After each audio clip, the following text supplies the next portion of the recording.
माणसावरती स्वार. मास्काला हात धुवा मास्काला चांगली सवय आहे ना रे यार. टाइमाला चालून घेऊन करोनाचा वार. एवढासा हा व्हायरस झाला माणसावरती स्वार.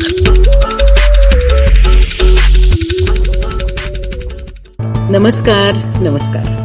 सांगली मीडिया कम्युनिकेशनच्या या आगळ्या वेगळ्या प्रोजेक्टमध्ये आपण सर्वजण प्रेक्षक म्हणून, श्रोते म्हणून सहभागी होता. सगळ्यांचं मनपूर्वक खूप खूप स्वागत. सांगलीतून केला जाणारा हा प्रोजेक्ट हा एवढ्याचसाठी आहे की कोविड-19 हे जे संकट आलंय त्याला संकट न समजता त्याच्याशी दोन हात करण्यासाठी म्हणून आपली मानसिकता आपण कशी मस्त बनवायला हवी आणि त्यावर मात करायला हवी, यासाठी आपण सगळे मिळून हा प्रयत्न करतो. तेव्हा हे सगळे व्हिडिओज जरूर शेअर करा. आणखीन स्वतःही तुम्ही पहा आणि त्यातून पॉझिटिव्ह एनर्जी घ्या आणि मस्तपैकी आपल्या सगळ्यांच्या एकत्रीकरणाच्या ताकदीनं, सामर्थ्यानं आपण या कोविड-19 वर मात करून टाकूया. चला तर मग पाहायचे व्हिडिओज. नाव तुम्ही पाहताय, व्यक्ती तुम्हाला दिसते आहे. प्राचार्या माधुरी शानभाग हे नाव काही कुणासाठी नवीन आहे असं मला तरी वाटतच नाही. बेळगाव इथे गोविंदराम सक्सेरिया सायन्स वरिष्ठ महाविद्यालयात 35 वर्ष फिजिक्स या सब्जेक्टचा अध्यापन आणि शेवटची 5 वर्ष प्राचार्या होत्या. त्या 46 पुस्तकं त्यांची प्रकाशित झाली आहेत. कथासंग्रह, चरित्र, विज्ञान कथा, विज्ञान कादंबऱ्या, बालसाहित्य, अनुवाद, प्रवास वर्णनं, ललित लेख. अरे बापरे, दमलेच मी एकदम. असे विविध प्रकार त्यांनी हाताळलेत, कारण त्यांची लेखणी म्हणजे जादू आहे. त्यांनी लिहिलेलं वाचताना माणूस स्वतः त्याच्यामध्ये हरवून जातो. बहिणाबाई चौधरी यांच्या कवितांचा इंग्लिशमध्ये अनुवाद आणि इंग्लिशमध्ये लोकांनी लिहिलेल्या पुस्तकांचा, कवितांचा मराठीमध्ये अनुवाद हा त्यांच्या हातचा मळ आहे. 2 महाराष्ट्र राज्य पुरस्कारांसहित जवळजवळ 25हून अधिक पुरस्कार आहेत. त्यामुळे अशाही व्यक्तिमत्व माधुरीताई शानभाग तुमच्यासमोर आत्ता त्या अशा बसल्या आहेत. चला आपण त्यांना अशाच्या अशा बोलत्या करूया का आणि ऐकूया त्यांना छानपैकी. नमस्कार. सर्वप्रथम मला इथे बोलायची संधी दिल्याबद्दल चेतनाचे मी आभार मानते. लॉकडाऊनचा काळ सुरू झाला आणि पहिले काही दिवस अत्यंत बेचैनीत गेले. माझी दोन्ही मुलं परदेशात असतात आणि टी व्हीवरच्या बातम्या, वर्तमानपत्रात येणारे एक वेड्यावाकड्या चित्र आणि बातम्या यानं मनावर व्हायचा तो परिणाम झालाच. त्यात मोलकरी न येत असल्यामुळे सर्व घरकाम मलाच करावं लागलं आणि त्याची सवय गेली असल्यामुळे त्याच्याशी ॲडजस्ट व्हायला सुद्धा खूप वेळ गेला. एकूणच हे सर्व डिप्रेस करणारं होतं. पण हळूहळू त्यातून बाहेर आले आणि एक शहाणपणा केला. जी लेखन कला मला आहे तिच्याकडे वळायचं ठरवलं. प्रयत्न केला तरी मला काही लिहिता येईना. मग मधुश्री प्रकाशनला पुण्याला फोन केला आणि मला एखादं पुस्तक अनुवादासाठी पाठवून द्या म्हणून सांगितलं. त्यांनी जी 2-3 पुस्तकं पाठवली त्यातलं एक पुस्तक माझ्या आत्ताच्या मनस्थितीला अतिशय योग्य असं मला वाटलं. त्याचं नाव आहे the things you can see only when you slow down. हे पुस्तक करताना मला अतिशय आनंद मिळाला आणि माझ्या सध्याच्या मनस्थितीतून बाहेर यायला या पुस्तकानं मला खूपच मदत केली. त्यानंतर मग हळूहळू आयुष्य नॉर्मल्सीकडे यायला लागलं. रोज सकाळी उठून योगासनं करायची, प्राणायाम करायचा, फिरायचं मैत्रिणींबरोबर, हे तर चालूच होतं. आणि मग हळूहळू सार्वजनिक जीवनाकडे वळायचं ठरवलं. सर्वप्रथम 21 जूनला आमच्या सोसायटीमध्ये योग दिवस साजरा केला आणि सर्व माझ्या मैत्रिणींनी इतका उत्तम प्रतिसाद दिला की ते 2-3 दिवस कसे गेले कळलंच नाही. त्यानंतर बेळगावच्या शारदोत्सवाची मी अध्यक्षा होते आणि ह्यावर्षी सुवर्ण महोत्सव असल्यामुळे अनेक कार्यक्रम आम्ही ठरवले होते. ते सर्व कार्यक्रम रद्द झाले होते. पण तरीसुद्धा सुवर्ण महोत्सवाची सुरुवात म्हणून एक शारदेची छान पूजा केली आणि त्या पूजेसाठी एक 5-6 दिवस सर्व मैत्रिणींची फोनवर बोलून का असेना खूप छान एखादा कार्यक्रम ठरवायचा आणि पार पाडायचा. यामध्ये कसे गेले दिवस ते मला कळलंच नाही आणि त्यातून पुन्हा नॉर्मल मनस्थिती यायला फार उपयोग झाला. त्यानंतर राजहंस प्रकाशनाने माझी 1 तासाची मुलाखत घेतली आणि ती राजहंसच्या वेबसाईटवर प्रकाशित केली. त्यामध्ये 3-4 दिवस इतके आनंदात गेले की त्याची तयारी आणि प्रत्यक्ष बोरसेने घेतलेली मुलाखत आणि नंतर तिचं पाहणं हे हळूहळू मला माझ्या पुन्हा व्यस्त जीवनाकडे घेऊन गेलं. त्यानंतर आम्ही आमच्या सोसायटीमध्ये 5 ऑगस्टला राम शिलान्यासाचा सोहळा साजरा केला. तो सुद्धा इतका सुरेख झाला आणि प्रत्येक वेळी तोंडावरती मास्क आणि सोशल डिस्टन्स हे पाळून का असेना आम्ही खूप आनंदात सर्व काही करू शकलो. आता मात्र इतकं नॉर्मल आल्यासारखं वाटतं की नेहमीप्रमाणे दिवाळी अंकासाठी 4-5 कथाही लिहून झाल्या. रोज मैत्रिणींबरोबर बोलणं होतं, मुलांशी बोलणं होतं आणि वाटतं की घरात राहून सुद्धा आपण बरंच काही करू शकतो. माझी अशी अपेक्षा आहे की सर्व स्त्रियांनी आणि पुरुषांनी सुद्धा आपल्यामधले हे असे अनेक जे गुण आहेत ते शोधावेत, ते विकसित करावेत, थोडंसं अंतर्मुख व्हावं आणि या लॉकडाऊनला अत्यंत यशस्वीपणे तोंड द्यावं अशी मी अपेक्षा करते. धन्यवाद. हे आहेत डॉक्टर अनिश नेरकर, जे जर्मनीमध्ये आत्ता डॉक्टर म्हणून काम करत आहेत. नुकतंच त्यांचं MBBS झालं आणि ताबडतोब ते जर्मनीला गेले. तर मला खरंच आश्चर्य वाटतं की इतक्या लहान वयामध्ये कोविडसारखी परिस्थिती हाताळणं ही काही साधी सोपी गोष्ट नाही. पण त्या परिस्थितीला ते अतिशय उत्तम रीतीने तोंड देत आहेत, सांभाळत आहेत आणि त्याच्यावर मातही करतायत. म्हणजे इतक्या लहान वयातल्या डॉक्टरने लोकांना धीर देणं यासाठी त्यांचं स्वतःचं मन किती खंबीर असायला हवं. बघूया ते काय म्हणतात. नमस्कार. मी गेले 2 वर्ष जर्मनीमध्ये आहे आणि 1 वर्ष मी आता इथे रेसिडेंट डॉक्टर म्हणून काम करतो. सो कोरोनाच्या सिच्युएशनबद्दल बोलायचं झालं तर करंटली कंडिशन थोडीशी स्टेबल आहे, which is a good thing, thank God. But आता गेले काही महिने मी every week once twice depending upon the situation corona duty करतो. सो प्रत्येक डॉक्टर रोटेशनमध्ये असतो. तर माझा एक्सपिरियन्स असा आहे की I will divide it into 3 parts.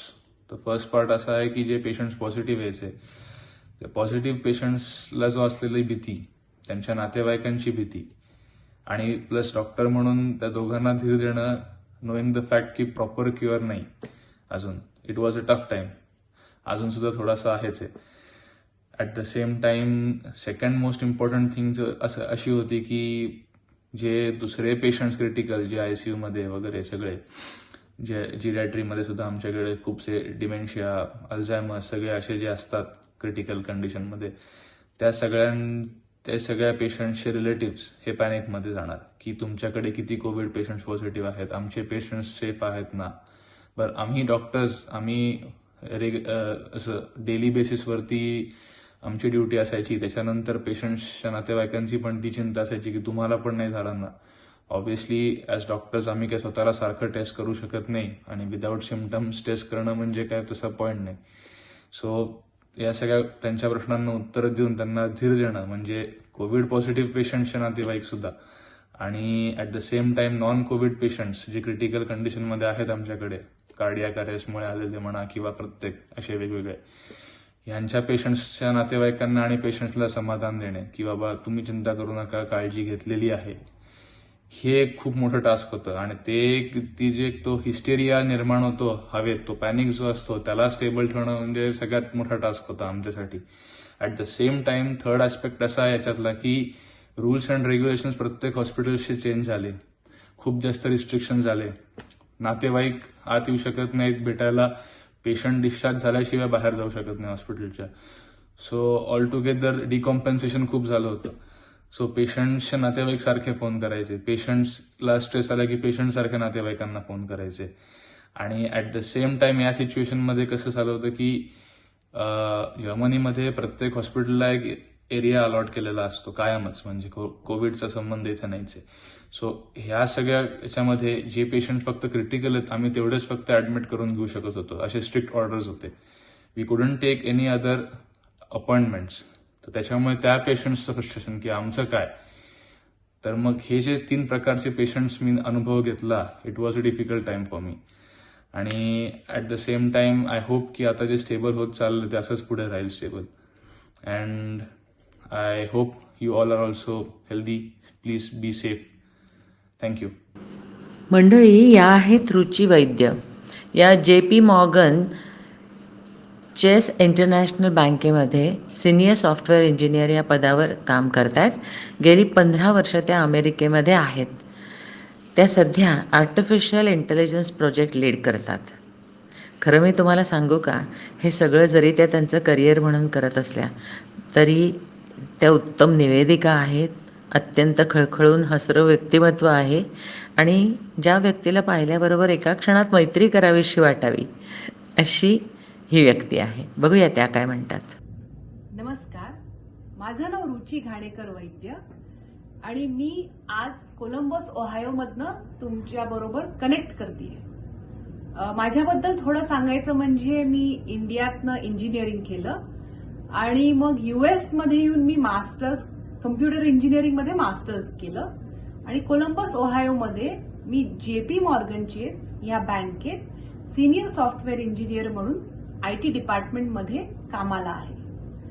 तर कोरोना व्हायरसमध्ये बँकिंग सेक्टरचा सगळ्यात मोठा प्रॉब्लेम म्हणजे ह्युमन रिसोर्सेस, की माणसंच नाहीयेत. क्वारंटीन रिस्ट्रिक्शनमुळे जॉबला येत नाहीयेत, बरेच ब्रांचेस बंद आहेत, कॉल सेंटर रिप्रेझेंटेटिव्ह एवढे नाहीयेत, तर कस्टमर वेटिंग जे कॉल वेटिंग टाइम असतो तो खूप वाढलाय. तर त्याचं एक सोल्युशन म्हणून माझ्या टीमनी मार्चमध्ये एक आर्टिफिशियल इंटेलिजन्स बेस्ड चॅटबॉट हे फीचर लॉन्च केलं. तर त्याच्याने काय झालं, आमच्या कस्टमर्सना अजून एक चॅनल मिळाला बँकेशी संपर्क साधायला. तर फॉर एक्झाम्पल, आधी तुमचं सपोज क्रेडिट कार्ड हरवलं तर तुम्ही काय करायचं, ब्रांचला जायचा किंवा कॉल सेंटरला फोन करायचा. तर या ऍपद्वारे तुम्ही घरी बसल्या at the click of a button you can replace your card. अजून फीचर्स म्हणजे you can find your account balance म्हणा किंवा call account number, routing number, card lock unlock, खूप असे फीचर्स आहेत दॅट दिस ऍप प्रोव्हाइड्स. मला म्हणायचंय, I know medical field is very important आजकाल, पण नॉन मेडिकल फील्ड्समध्ये banking sector and IT have played a very crucial role आणि I am glad I can use my knowledge ह्या दोन्ही सेक्टर्समध्ये. तर हे तर झालं प्रोफेशनल फ्रंट, पण पर्सनल फ्रंटमध्ये पण खूप चॅलेंजेस आहेत ह्या कोरोना व्हायरसमध्ये आणि खूप ऍडजस्टमेंट्स केलेत आम्ही.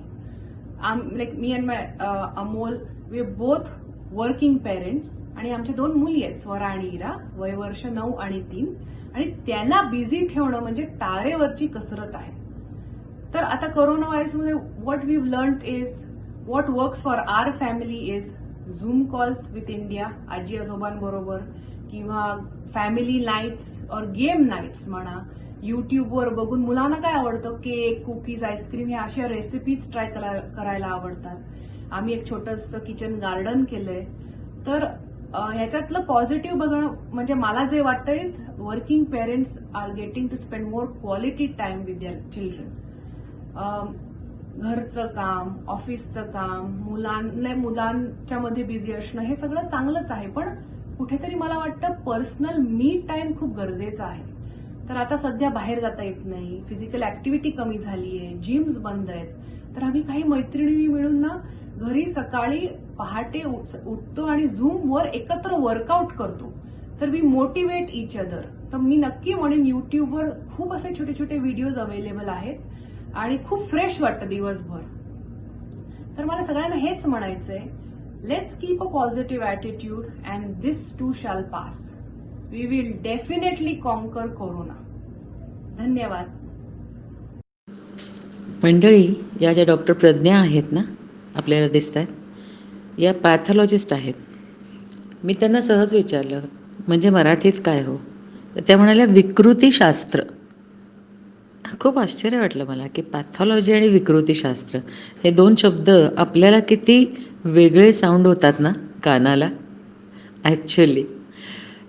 पण त्यांचं ना प्राची डायग्नोस्टिक सेंटर आहे सांगलीमध्ये.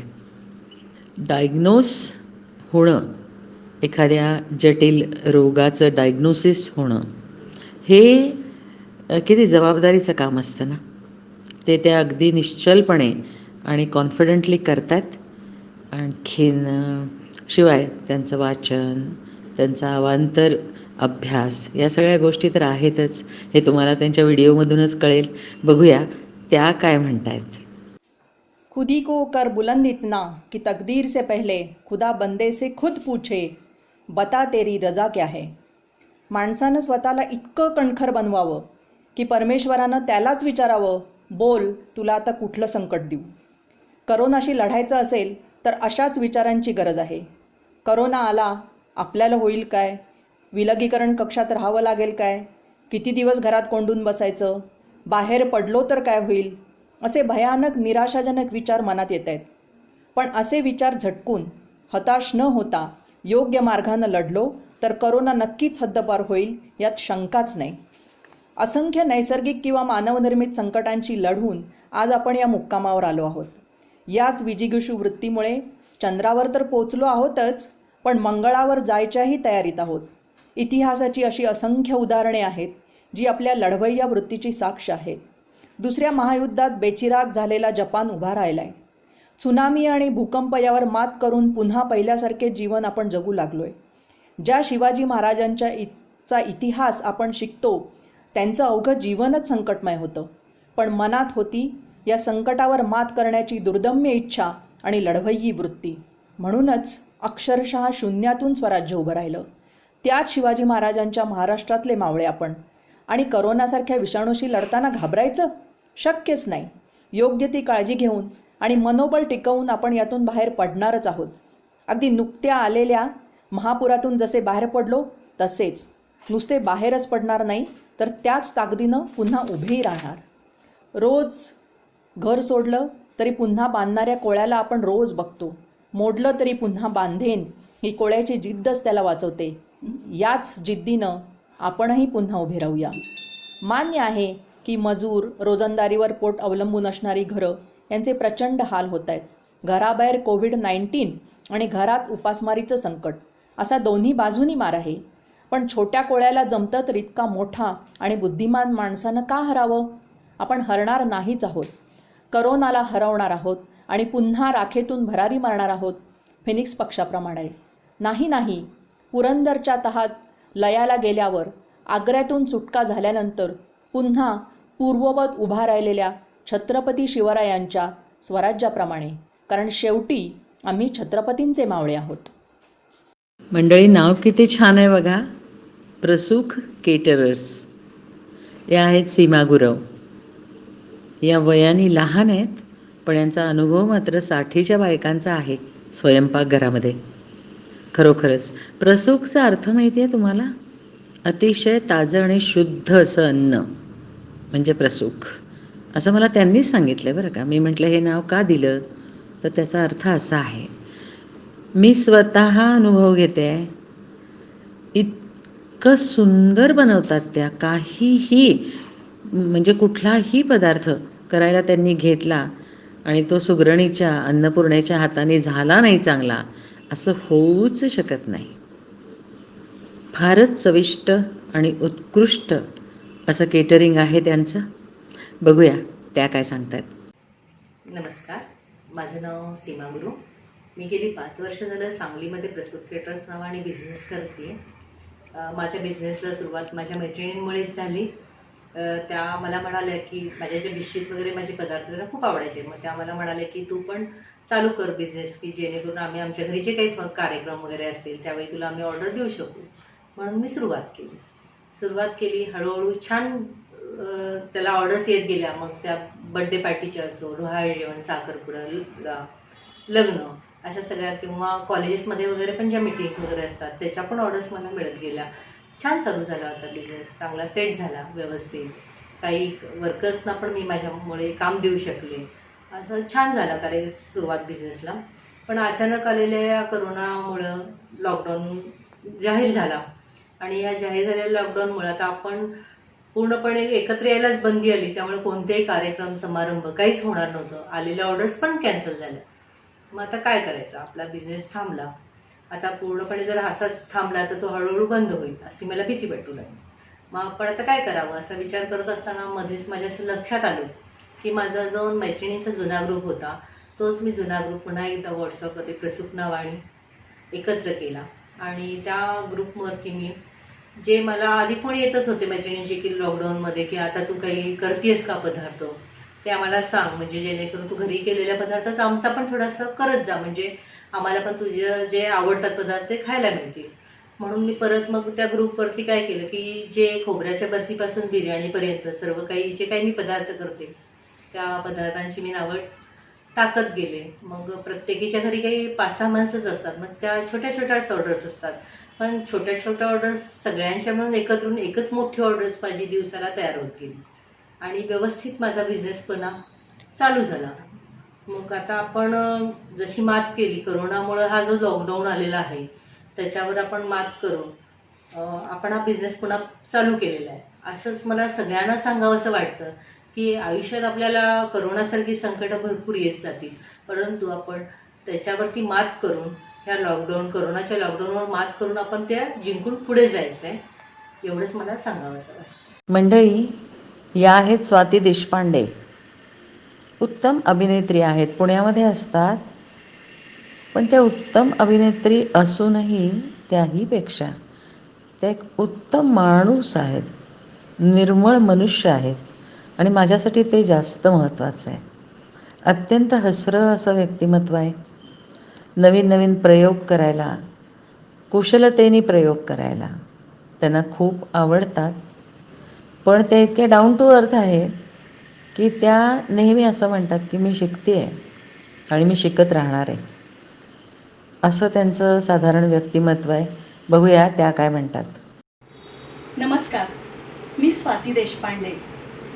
कोविड-19 कोरोना हा महाभयानक आजार चीनमधील वुहान शहरात सुरू झाला, तो माझ्या घरापर्यंत कधी आला मला कळलं सुद्धा नाही.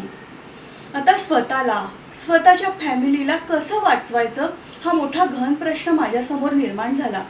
मग टीव्हीमधून, वृत्तपत्र वाहिनीतून तज्ज्ञांचं मार्गदर्शन घेतलं आणि या आजारासंबंधीची माहिती जाणून घेतली.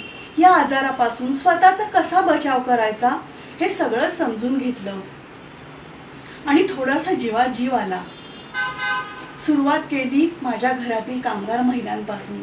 त्यांना सांगितलं, बाई गं, तुम्ही तुमच्या घरात सुरक्षित राहा, मला माझ्या घरात माझ्या फॅमिलीबरोबर सुरक्षित राहू दे. तुम्ही नाही आलात तरी मी तुमचं मानधन वेळच्या वेळी देईन.